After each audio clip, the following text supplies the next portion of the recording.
Howdy, welcome to the podcast. I'm Rabbi Josh. One of our very great guests very recently, David Winitsky, when I asked him to mention a work of art that he really loved and wanted to recommend, he mentioned Gabriel García Márquez's 100 Years of Solitude. And I was thinking about that novel and thinking about the fact that it has this very powerful insomnia plague scene. And in this episode, in the book, there's a plague of insomnia, but it also leads to forgetting. And this whole community forgets, and they have to label what things are. This is a cow, so you have to milk it, for example, so they can navigate the world. And it's a meditation on what happens when a society tries to forget its recent political violence and darker episodes from its past. And it points to the fact that memory is essential to our very identities, who we are individually and collectively. America is at a point of willful forgetting, an attempt to walk into a forgetting plague, an insomnia plague of our own making, where we're being asked to forget the normal institutions and norms of democracy. We're also being asked to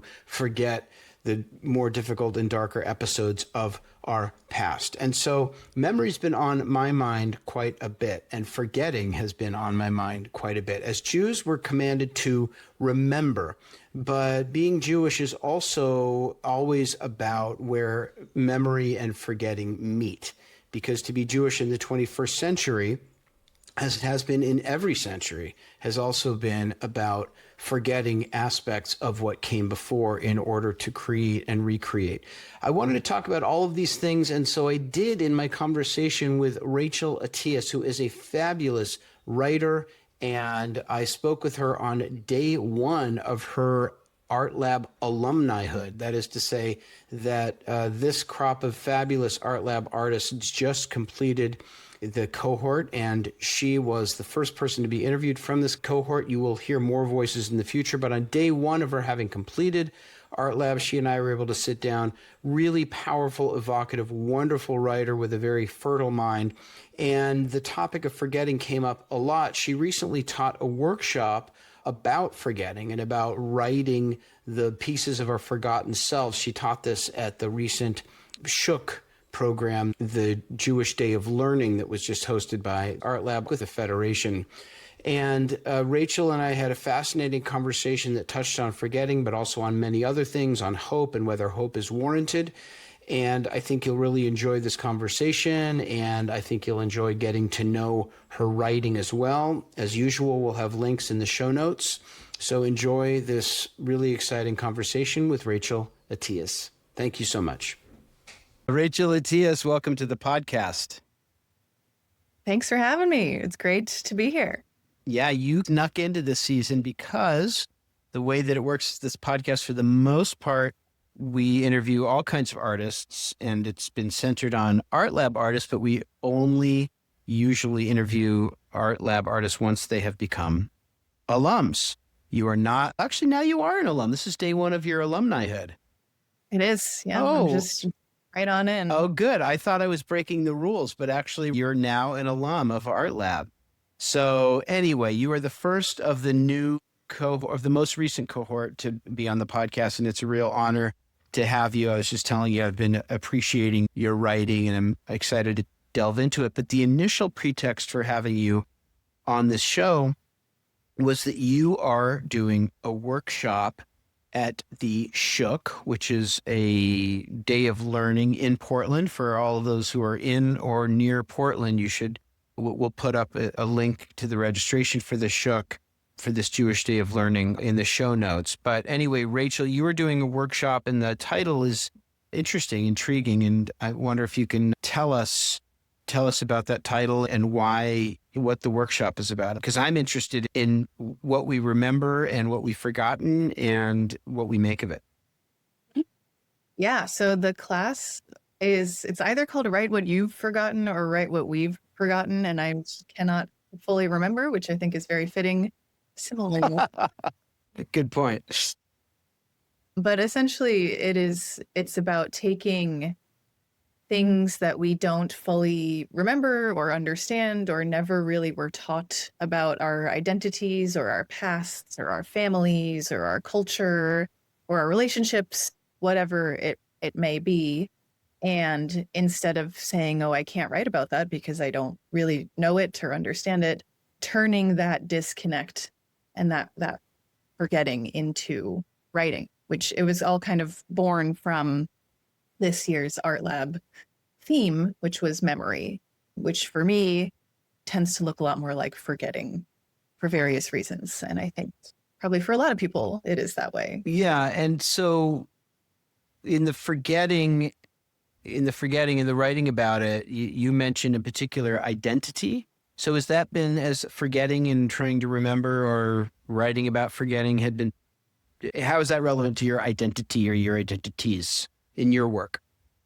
Yeah, that's kind of the big thing for me. So my part of my identity is that I'm Jewish and I'm also half Puerto Rican. So I come from two different diasporas, and each one of those sides I have kind of different connections to. I was raised by my Jewish mother, so I had a lot more connection to Judaism growing up, although we were definitely more like cultural Jews. We dabbled in a lot of things. My mom was kind of like a spiritual seeker, and she dragged my brothers and I along into lots of different modes of Judaism, some like more traditional and some like more woo-woo and out there. So yeah, there's that going on, different connections to Judaism, or like lack of connections or just confusing connections. And then the Puerto Rican side, didn't really have my Puerto Rican family in my life at all. And that's something that I always struggled with deciding if I wanted to try to engage or how to engage and what felt authentic.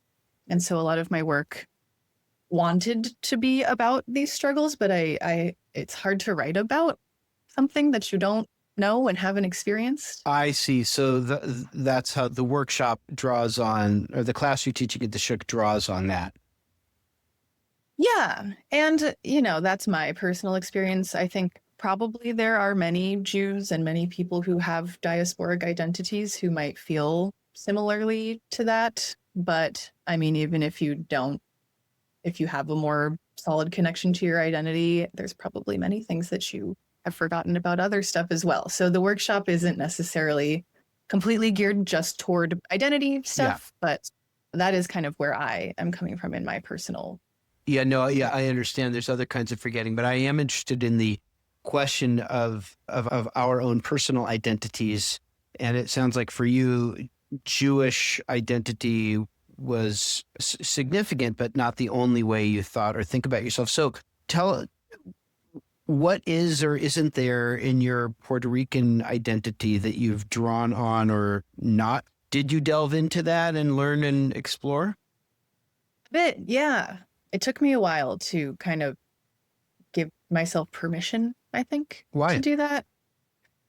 I grew up in a very white Jewish family. My one of my brothers and I, we present more Puerto Rican physically, so I had a lot of like formative experiences growing up where people were confused about who I was or what I was. Where are you from? And I always felt like I was kind of not Puerto Rican enough. Like I would say, oh, I'm Puerto Rican, but I don't speak Spanish. I've never been to Puerto Rico. I don't know how to cook Puerto Rican food, et cetera, et cetera. You were afraid of misrepresenting. And in fact, there's a funny title of a long title of an essay and I don't remember the name of it, but that's apt for, what is that called? It's to the woman in the self-checkout line at Fred Meyer who thought I was more Puerto Rican than I really am. Yeah. Yeah. So tell me about that anxiety. Yeah, well, that particular experience, and that's completely nonfiction based on something that really happened, that is kind of emblematic of these interactions that I've had all my life. I was in the self-checkout line at Fred Meyer and I was buying cilantro, and this older woman came up to me, white woman, and this is a very weird question to ask someone, but she pointed at the cilantro and she said, "How would you pronounce that?" And I just, oh my God. Just from having had all of these experiences my whole life, I was like, okay, she wants me to say it in Spanish. could just tell. And so I was like, cilantro. And she goes, do you know how they say it in Puerto Rico? Wow. And in my head was like, oh my God, does she know I'm Puerto Rican? This is am I mad at her? Or is this great? Am I honored? Yeah. Yeah. And I was like, no, how do they say it in Puerto Rico? And she goes, cilantro. And thank you. Oh. She was just looking for, yeah. So what? So I don't know if that really answers your question. It definitely does not, but I'm joyfully. That is so funny. Yeah. So tell me about that offended versus honored. And was that the deal? Did she think that you were Puerto Rican? I didn't ask. Yeah. That was the end of our interaction, and I just kind of bought my stuff and walked away. She thought that I was something. Yeah. Some sort of Hispanic thing where she probably was excited, and maybe she just traveled somewhere or took a Spanish class. And yeah, wow, you're hitting me with some heavy questions. I think that at different times in my life, I would have reacted differently to her asking me. In the past might have been more offended and why are you assuming things about me and get away from me. But I think now I kind of am more interested in like seeing how the outside world perceives me and how I perceive myself and where does it align and where does it not align. And I find it more fascinating than personally offensive. So yeah, what I was more drawn to in that particular interaction was like she was assuming things about me that were not correct. I'm not a native Spanish speaker, although I have learned Spanish and taught myself Spanish. And in that assumption, there was also like something that made me feel good. It made me feel like the world was seeing me as more Puerto Rican than I am, which is something that I kind of want also. And it sounds like that's an ongoing, unresolved process for you. It's very unresolved. Yes. Obviously, because of the nature of this podcast and just because it's part of who you are, I want to talk about your Jewish identity as well. But where, if I can ask, what part of your family is Puerto Rican? Like, where is that connection, tenuous as it may be? So my father was born in Puerto Rico, lived there for part of his childhood, and then came to New York to join his mother, who had been living here for work and whatnot. So his whole side of the family is Puerto Rican. I think most of them are in New York. He still lives in New York, but I never met any of them. I've met him, but we don't have a close relationship. I see. He's older also. He's in his 80s. So a lot of his family members have passed away or just for various reasons, don't have close relationships with him so that I wouldn't meet them through him. So they're kind of all ghostly mysteries to me. It is so interesting that you use the term diaspora communities, and it is, I think, in the nature of diaspora communities to be engaged in this process of forgetting and remembering, and to be, and I think there's often a kind of anxiety behind it. And this is certainly true among Jews. And there's this question, no one ever formulates it like this, but like, how much am I supposed to remember? How much can I forget? What have I forgotten? And can I recover that?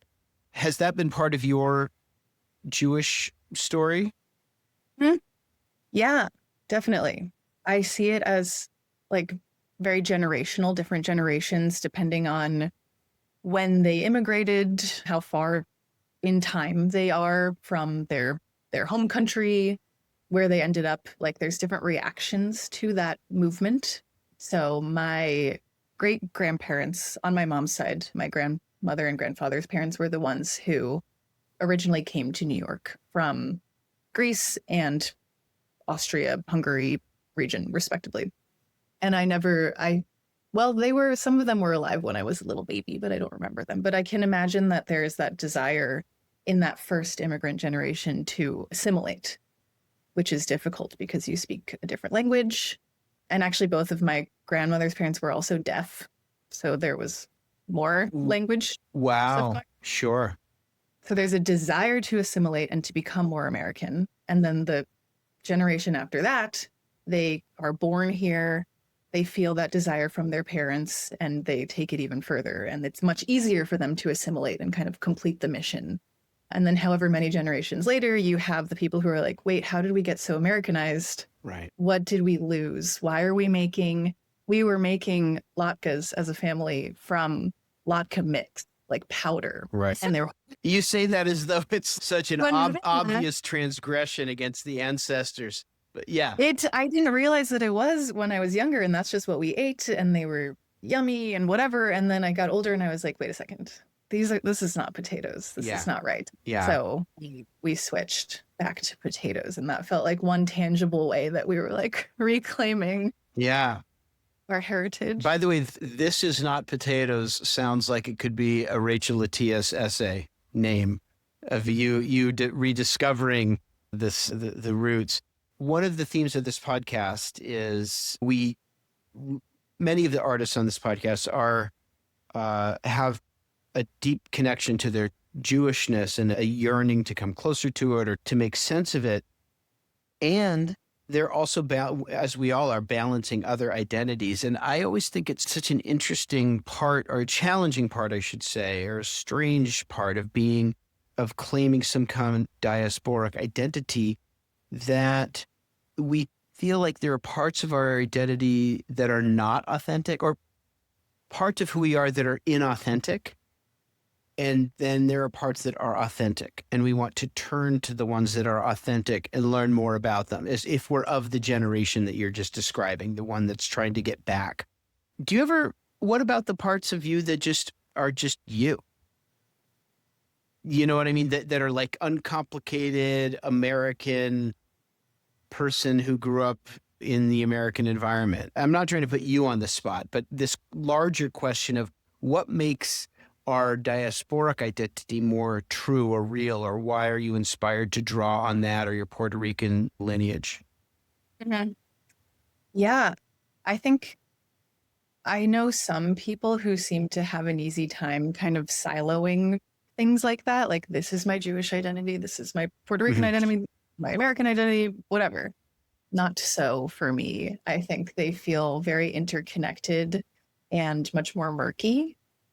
So I would say, like, even my experience as an American is also as an American Jew and an American, like, Puerto Rican Jew, like a half Jew who, is visually kind of different than other Jews.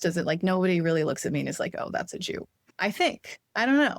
Maybe I'll have a different experience at Fred Meyer. I look at you and I think, now that's a woman who knows how to say cilantro. And I will take that. I'm proud of that. Yeah, no, I say that in jest, but yeah, so that's interesting. So did you grow up feeling like I don't look like a Jewish person, but I am Jewish? Yes. Oh. And I grew up in New York, in a town with lots of Jews in it. And lots of Puerto Ricans. Actually, not so many. Okay. Yeah, so we moved. My mom lived in New York City for many years. She was born on Long Island. But when I was a kid, we moved up to Westchester County, which is like 45 minutes, an hour north. I see. Yeah. Yeah. Which is very white. So it was a predominantly white town. It was definitely, not predominantly Jewish, but there were a lot of Jews there. And I didn't look like them. I understand. I see. Do you think, I want to ask you about one of your stories, Gefilte Fish, which I'm not even sure it's a story. It's very short, but it's this lovely little piece. And it has a very kind of traditional pretext, which is there are folks keeping white fish in the bathtub because it's going to be cooked and turned into a meal. I remember when I was a little kid, there was a book called The Carp in the Bathtub. Do you know the story? No. I think it was a children's story called The Carp in the Bathtub. So tell me, was that your Jewish upbringing? Were there white fish in the bathtub? It was not mine, but it was my grandmother's. Yes. So I would call that piece fiction. Yeah. I see. Flash fiction, very short, but a lot of my fiction is based on real things that happened to me or that I heard from people. So at some point, I was told this story about my grandmother's family keeping a fish in the bathtub. I didn't learn this until later. Like I was probably in college when I heard this story, and I had never heard of anyone doing that. That was completely news to me. I didn't know that was a thing. I thought it was fascinating. Yeah. Then I learned a little bit more and kind of just imagined what that would be like. By the way, why did people do that? Why don't they just buy it from the butcher and then cook it? What's that about? Do you know? Okay. And then having a pet. Having a pet and then killing it. I don't think that's it. Well, there is a great, yeah, no, that's a bit sadistic. There is a film called A Fish in the Bathtub by Joan Micklin Silver. Oh, Great director. And I watched this later after I wrote the story. And I think it's Carol Kane and Ben Stiller's dad. oh yeah, Jerry Stiller. Yeah. Yeah, and they have a fish in the bathtub, and I think like he can't bring himself to kill it for some reason, Oh, cool. and so it ends up there for a long time. And yeah, it's just great. It was great to see that in like a piece of media. Yeah. I'll look out for that. How relevant is your writing identity to your Jewish identity? Are you working out things? What I notice is it's not like every story you write by any means is a explicitly Jewish story. In fact, the gefilte fish story seems like a little bit of an exception. And I'm wondering, how relevant do you see your Jewishness to be to your writing? In terms of subject matter, I think you're right. It's not always there. It's often not there. And I've made attempts to include it more, I think, and have done some research, and things haven't fully come to fruition yet. I have a very unfinished novel that has been set aside for a long time now that I call the Jewish novel. And someday I'm going to get back to it. It's going to be great. But yeah, I think more just like in the fact that I am a writer and that I love books so much, that feels very Jewish to me. Sure. And I think my upbringing was like very literary because of my Jewish grandmother in particular, who loves books and was a children's librarian and gave us all books every Hanukkah, and whoever found the Afikoman got an extra book, and Right. that was kind of our currency. And are there Jewish writers in your own personal canon, or you're just saying just the literary world in general, which has a kind of Jewish sensibility? Both, Okay. I think, or just like, I mean, yes, there are particular Jewish writers who I love. So whose work do you carry with you, or who has shaped you? I love Grace Paley, who my grandmother also introduced me to. Great, super relational. She wrote a lot about family life, and she was also like a very radical activist. Super cool lady. Saul Bellow was a good early influence who I encountered in college. Isaac Bashevis Singer, Okay. really great. Yeah, kind of. These are all like the classics that I'm naming here. Sure. Yeah, And- and then I also had some professors, some teachers who have been Jewish as well. Stephen Milhauser, who's more contemporary, still alive. I think the only one of those three who's still alive. Really influential, super weird, absurdist, magical, realist, fabulous writer. Another thing that is interesting to me for Jewish artists, I'm always interested in what an artist takes from their influences and how they distance themselves from the influences. So it strikes me that the generation of Saul Bellow, or if you talk about Isaac Bashevis Singer, they're wrestling with a set of Jewish questions and working through them that are very different from what people of our generation, I'm generously including myself in your generation, are wrestling with. And I wonder, is there a way in which you're not going to write The Adventures of Augie March because that's not your worldview, but are you carrying Bellow or Singer with you when you write in some way? Yeah, I think there's something, probably the most explicit thing that translates through is like a use of language and voice. And those are writers, especially like in dialogue a lot of the time, who, when their characters speak, they sound very Jewish to me. Right. And my family are New York Jews, and many of them do have that thick New York accent, which I don't have at all, I think. And so when I read those texts, I'm like, oh, that sounds like my family. And it kind of helps me to write that voice as well. Yeah. Yeah, you write dialogue very well. It feels very natural. So I want to turn to the writing itself and ask you. So one of the things that surfaced for me is it's. Do you, I don't know if I'm totally off on this. Do you think about environmental harm a lot?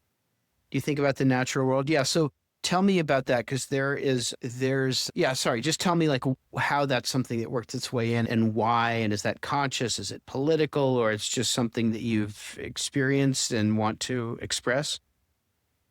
Yeah. It's funny. A lot of my more environmental writing is currently unpublished, I would say. There's a lot of short stories, and the novel that I'm writing right now is really concerned with fracking. So things that I'm actively writing feel super environmental. And a lot of it is because I have spent a lot of time outdoors. It's kind of my like happy place that feels like home to me. After I left New York, obviously I lived in a suburb of New York City, and it was right on the Hudson River, though, very woodsy. I spent a lot of time like in the woods. We lived like surrounded by trees, and that kind of became later after I left that area a love of hiking and camping. I lived in Wyoming for a few years before I ended up in Oregon. And so I've just done like, a lot of backpacking, fishing, that sort of stuff. So I have a deep environmental love. And then there's so many terrible things happening environmentally. So it's just kind of a rich place to draw from. And what often ends up happening, like in a story that I recently had published called Pond Scum, I'll learn about something that's happening in the environment, particularly with resource extraction. I've kind of turned my eyes more towards like whatever we're mining or extracting and seeing how that process happens, where it's happening. It's often like most incredibly beautiful places. Who lives nearby? How does it affect them? And it just kind of like is a story. And I want to write it down because we're so separate from the stuff. Listen, it all comes from somewhere. Yeah, there's a real sadness that comes through in Pond Scum, but in a lot of your stories, and it doesn't quite hit you over the head, but it's there. And the other thing about the Pond Scum, and tell me magical realism a moment ago when you're talking about one of your professors, that's a wild story.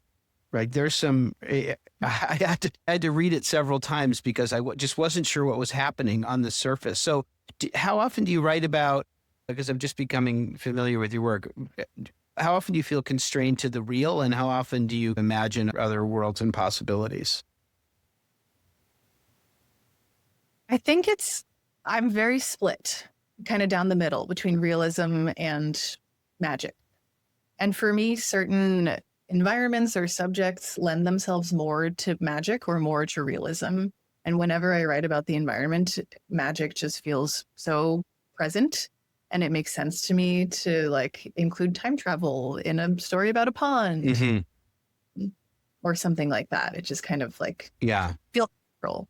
The other thing that struck me about Pond Scum, and I guess I wanted to ask you this, I'm wearing a little bit of a political lens, not that I'm trying to make you answer politically, but I was thinking about in a couple of your stories, it seems like there's sadness or harm that doesn't get fixed.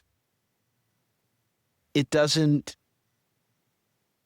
I don't want to blame you for not being hopeful or whatever, but there's just a reality of sadness that just sits in some of your stories without pointing the way towards at the end of Pond Scum. And then they went to clean up the toxic dump. It's very much not about that. It's very much about this thing happened. It's still there. And the company is doing fine. So does that, are you like a cynical person? Are you a person of hope? How does that play out in your work? Or am I wrong? Is my premise wrong? No, you're not wrong. You're not wrong. I think part of it is the function of a short story for me, which for me, a good short story doesn't necessarily set up a premise and then resolve that premise. It kind of sets up a premise and then does like a bait and switch. It's like, actually, the story was about this emotion all along, and it doesn't really matter how the plot turns out. And I guess I do feel like emotional distress in life doesn't often get a tidy bow. on it, and we just kind of, we live with it and we look at it differently in a way that we can hopefully live with over time, which I don't know if that's cynicism or hopefulness. Maybe it's neither. But I do struggle with environmental hope, I think. So stories in particular might feel a little bit more cynical, which is actually why it's what I'm currently struggling with finishing my very ecological novel. Tell me about that. What do you mean? So the whole thing is kind of premised on a fracking operation in a small town in Wyoming, inspired by the time that I lived there. And I'm realizing now that I'm at the end. I've been at the end for quite some time. And the ending of a novel just has so much weight. And depending on what happens at the end, I'm sending a message of hope or hopelessness or an alternative future, or am I just painting the stark reality of what is happening, which is that fracking happens against people's will in their backyards all the time, and it doesn't seem to be going anywhere. And then there's the questions of like, how do I feel about this? Do I have hope? How can I end this story that I created? If with your permission, I want to talk about, I'm not your therapist, but I want to talk about your hope or your lack of hope as an artist, and maybe even as a Jew. And maybe I'm going to help you resolve your novel and we'll get it to the publisher. You're welcome. I'm not in therapy right now, so I need this. Yeah, you're welcome. I'll take a cut of the proceeds from the novel. That's a very heavy thing. So first of all, you're trying to figure out if you want to, just to make sure I understand, if you want to end it with a sense of hope, or whether you just want to give it a picture of the world as is. And then that's leading you to the question of whether you actually are hopeful. So tell me, are you hopeful? Do you think that I think a lot of people who I'm in dialogue with don't feel particularly hopeful or great about the world right now. So how do you make sense of it? I guess it depends on what we're hoping for. Okay. If the hope is for humanity to come together and kumbaya, stop using oil and plastic and reverse climate change, I don't feel great about that. It doesn't feel like that's where we're headed. I have hope. Hold on, wait. I want to stop you there because I want to make us both, just because I also don't feel hopeful, but I think it's also really, I can't speak for you. I know that I also don't take that seriously enough when I don't stare that in the face when I say things are really grim and I don't see it getting better. So what does that mean for you? If you imagine a world where really it's for at least a long time, it's going to be like this. Here's where I find comfort in the minute and the grand scale. Like if I look at a realistic timeline of the next 50, 100, 200 years, that feels bad. I don't want to look at that. But if I look at this moment of this day, and I went outside this morning and looked at my garden and it rained a bunch and everything looks really happy and is doing well, and the flowers are blooming all over Portland, and people I love are gardening and making things with their hands, that's a minute scale. And that feels great to me if I just focus on that. Yeah. And then there's the grand scale of even if we destroy ourselves and the planet, which we might, the planet Earth will bounce back. Yeah. It's going to be fine. Yeah. It'll be fine, even if we're not here. Yeah. I love how dark even your most hopeful thought is. I'm laughing because that was funny, but there's real depth and wisdom in that. And it helps me understand. Yeah, God, I think that's so wise. And I was thinking that my wife really loves gardening. It brings her a lot of joy. And she's expressive of, look at this gorgeous flower. And that's such a profound insight. And then I really love to study Kabbalah, Jewish mysticism. And I don't even know if I believe in the Kabbalistic narrative about the cosmos, but it is it is the ultimate big picture. And yeah, I think that in some ways I hadn't really considered, I think that it just fills me with hope just to be inhabiting that scale of cosmic time within which things feel okay. So then you are a little hopeful then. Oh yeah. Everything in 2-3 billion years, everything's gonna be fine. Wait, it just got depressing again. I was feeling so good for a minute. Now you've turned into my therapist, but you're doing a terrible job. But we're laughing. That's true. That's true. No, there's a lot of joy in the moment to moment in the comedy, but okay. But now I'm going to make you live in the middle zone here because you're writing not just about the infinitesimally small, and you're not writing about I haven't read the novel, obviously. Nobody has except you. And you're not writing about the grand cosmic scale. You're writing about life here as we have it. And so I want to stay focused on this question. How is your own creativity, is your writing something that gives you hope? And that's part one. And then the other part is why, even if you're not hopeful, why not just end the novel with, this is what it is. This is what Rachel sees, and it's not hopeful. So the first part was, does your writing and creativity give you a sense of hope or managing despair or? Yeah, I think it does. I think when what makes me feel hopeless or desperate is when I don't understand. When I'm looking around and I'm like, how did we get here? Why is it like this? It's clearly wrong. And yet, what's going on? I don't understand. I feel like I'm living in a world that makes no sense. And writing helps me make sense of it, especially like inhabiting other people's minds and identities, which I get to do as a fiction writer. If I want to write, as I'm doing in my novel, from the point of view of someone who is excited about a fracking operation coming to her town because it means new jobs and work and a return to normalcy, I can get into that mind and try and live there and understand it. And it just kind of makes the world feel like it doesn't make it better, like it doesn't make it stop happening, but it makes more sense and have real like emotion and care for people who are behaving in ways that I wouldn't behave and making choices that I wouldn't make. Yeah, I want to delve into that in a moment because I think that's so missing in our culture right now, that kind of empathy and understanding, and your work slows you down enough to enable you to do that. And what about the other piece? So let's say you conclude, having resolved all your questions by the end of this podcast, that you're really not hopeful. Why not just end the novel with that?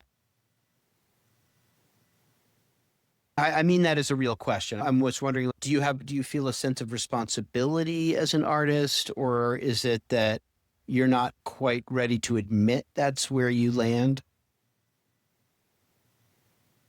I think there's a lot of reasons why I might not just want to end with stark realist hopelessness. I think part of it is that I'm still working out how I feel and where that hope might lie, even if it is in the infinitesimal scale of time. And then there's also the question of like, does the world need another entry in the narrative of hopelessness when we have enough of that in the news and all around us? Is there something else that a person who, when they read the last page of the book and they close it and they put it down, can they walk away with some other thing that they're not getting anywhere else? And I don't know what that is yet.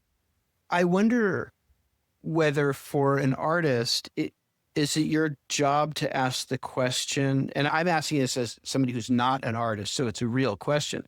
Is the job to ask, does the world need another story like this? Or is your job just, this is a document of what Rachel thinks at this moment?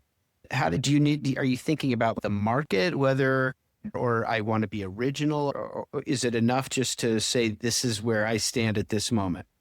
Mm-hmm. Yeah, part of it, unfortunately, which I hate, is thinking about publishability and what is on shelves and what needs to be on shelves or what's missing from shelves. But I try to keep that At bay. as Sure. much as possible out of the actual creation of the story. So I do think that the most important thing is to write something that feels emotionally authentic and is not trying to necessarily hit political or cultural touch points. But you're still working out what's true for you right now. Exactly. Yeah. I wonder how much longer we're going to have to wait for this novel. How long is it going to take you to work it out? We're getting there. I have some ideas. Yeah. Yeah. Okay. Once the school year ends and things quiet down and I can sit at the desk every day, it's imminent. Right. In terms of future work, actually, one thing I wanted to ask you about specifically, and then more generally, I don't know, Jewish mysticism and Kabbalah has such kind of magical elements in them. And I wonder whether you've ever thought about delving into that as an area for writing. And I guess I'll just ask more generally how your deepening connection to Judaism through Art Lab and through your own life, how that might work its way through in your work in the future, or if that's not the right question. Yeah, no, I would love to learn more about Jewish mysticism. And actually, like several years ago, probably around 7 years ago now, I was like, I'm going to learn more Jewish and I'm going to put it in my writing. And I learned that Daf Yomi was starting.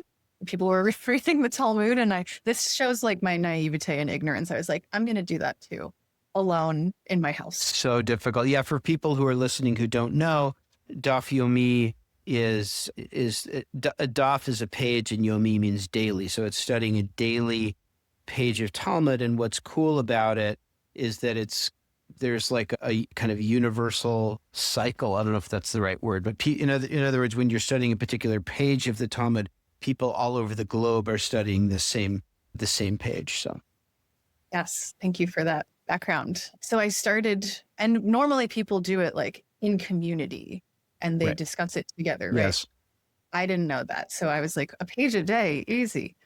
So difficult. It's so hard. It's like 45 minutes to read a page. Yeah. At a minimum. Right. And then I had no idea what I was reading. And then I joined a Facebook group and I just read people's posts every day and saw what they were writing about. And I learned some stuff. I actually kept it up. I printed out a checklist of all the pages and I laminated it and I have it somewhere. And I made it over a year. Oh, wonderful. Good for you. That's hard. It's hard work. It was very hard. 90% of it went over my head, but I was just kind of I was cherry picking things that I could branch off from with not knowing really much of anything at all. And I like read some little stories because sometimes they tell stories. A lot of the time they're just talking can and can't do very, very specifically for many pages, but some things were really, really interesting to me. And I started doing this project where I was keeping a list of every time menstruation was mentioned. And I wanted to do something with that. And eventually it just kind of fizzled out and I didn't finish. And I knew that I was not really doing it right. So I think in the future, I would love kind of a more communal type of learning because there's only so far that I could get on my own. Yeah. I mean, it's very impressive that you got to over a year just doing it on your own. I think one of the challenging things about Talmud study is that people very often follow the quite wonderful impulse to, I want to be inspired by my tradition. I want to learn more and I'm going to study the Talmud. And definitely there are parts of the Talmud that are very inspiring and beautiful, but there's also a lot of it is just, it's quite difficult. It's just it can be a slog. It's just like logic games. And so if you don't know what you're doing, it can be really difficult. So that's on your radar. And Jewish mysticism down the road at some point sounds like you'd like to delve. Yeah. Well, I was like, well, after I finish the Talmud, I'm going to do the Kabbalah and that'll be yeah, good. Listen, it's there. 100 years old and it'll be fine. You know, I'll tell you, I mentioned earlier my love of Kabbalah, and I am right now studying a work, and I'm mentioning it here because I recommend it to people who want to learn about the Talmud, who want to learn about Kabbalah, because it presents itself as the work. The title in English is something like An Introduction to the Wisdom of the Kabbalah, and it's by Yehuda Leib Ashlag. And anyway, it's available on Sefaria in translation. And if you're in English, that is, and if you're willing to read with tremendous patience, you can learn quite a bit. But anyway, so I mentioned that to folks who are listening, and who knows, maybe the magic of Kabbalah will work its way into what you're doing at some point. But either way, what you're doing is really wonderful stuff and very beautiful, very powerful. And you and I spent a lot of time talking about hope, and maybe I should have filled in people who are listening. For people who have not yet encountered your work, there's a lot of sadness, unresolved sadness, I think, in some of your writing. And that's why we were interrogating the question of hope. So I'm going to wrap up with the final two questions. And the first of those is, tell us about one Jewish work of art or one Jewish artist that you want people to know about, that you love. Yeah, this is not something that I've been in love with my whole life. This is actually the most recent book that I read, and I'm raving about it. It's a brand new novel that just got published. It's called The Hill by Harriet Clark. It was a surprisingly Jewish novel. I did not know that it was Jewish when I checked it out from the library, but it's really fantastic. In real life, the author, her mother was incarcerated for life. She was a member of some radical political group in the 70s or 80s and ended up being involved in somebody's murder. And so this author grew up with an incarcerated mother, and that's Wow. what the novel is as well. Wow.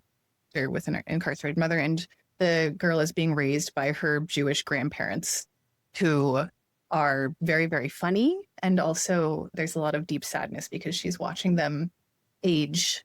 And it has all these things of memory and people moving on and dark Jewish humor and family stuff. And it's just really, really good. Okay, wonderful. So The Hill by Harriet Clark, is this a brand new work? It just came out, big old hold list at the library right now, but it's worth the wait. Okay, great. And then the second and most important question is, what is the best Jewish food? My mom would want me to say that it is mi'ina, which is a Sephardic dish that my family always makes. It's like Jewish spanakopita out of phyllo dough and spinach. It's matzah and spinach. Oh my God, that sounds heavenly. It is so bad. Oh, It's that's not the right thing to like say. a brick. Like we Okay. put hot sauce all over it.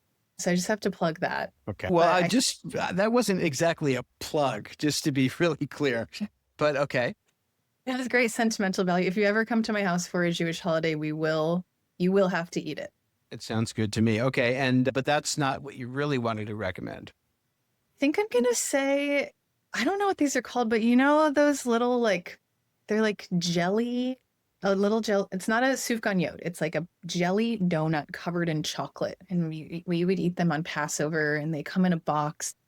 It's like literally just like a jelly candy Ooh, covered in yummy. chocolate. Oh, yes, I do know. I don't know what they're called, but yes, I do know that. So that's the best Jewish food.